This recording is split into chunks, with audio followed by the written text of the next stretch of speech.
যাকে তুমি মন থেকে চাইছো সে তোমার সাথে অ্যাভয়েড করে চলছে। কি চলছে তার মনে মাথায়, দেখবো তার মনের মাথায় কি চলছে। Thank you. তুমি যাকে ভালোবাসো তার মনে মাথায় কি চলছে।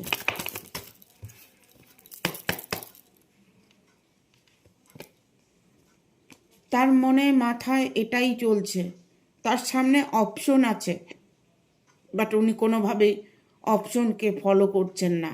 উনি ভয়ভীত হয়ে আছেন, কোনো কাজে এগিয়ে যেতে পারছেন না, ভালোবাসার দিকে এগিয়ে যেতে পারছেন না। ওনার এমন একটা সিচুয়েশন হয়েছে যে উনি যেন একটা অন্ধ, মানে কোনো কিছু দেখতে পায় না, বুঝতে পায় না। মানে সরলতা মনের মধ্যে হয়তো, তার মনের মধ্যে কোনো গরলতা নেই।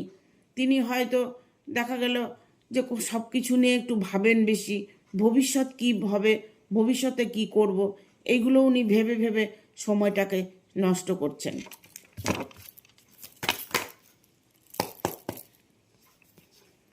ওনার সামনে অপশন অনেক আছে, উনি অপশনকে চুজ করতে পারছেন না। ভালো তো বাসেন, সে ভালোবাসাকে স্বীকৃতি দিতে ভয় পাচ্ছেন। তার মনের মধ্যে ভয় হতে পারে গার্জিয়ানকে নিয়ে, গার্জিয়ানের কোনো প্রবলেম হতে পারে।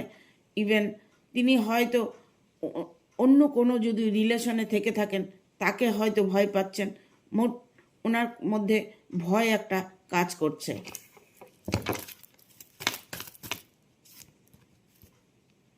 তবে ওনার ভাগ্য খুবই ভালো, উনি যেটা করতে চাইছেন উনি নির্দ্বিধায় করতে পারেন।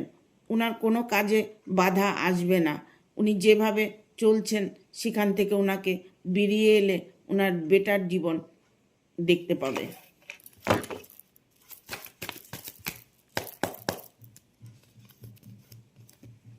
তার মনে মাথায় এটাই চলছে যে কি করে তার জীবনে অনেকটাই উনি উন্নতি করতে চাইছে, অনেক ধন সম্পদের মালিক হতে চাইছে, নিজের জীবনটাকে সুন্দর করে গোছাতে চাইছে।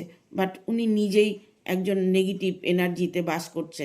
ওনার সামনে সব কিছু ভালো আছে, বাট উনি কোনো কিছু টার্গেট করতে পারছেন না।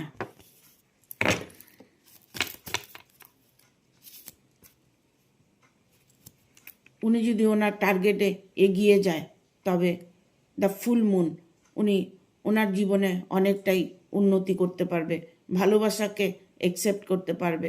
ওনার জীবনে খুশি, আনন্দ, ভালোবাসা সবটাই আসবে, সবটাই ওনার উপরে নির্ভর করছে। উনি চাইলে সব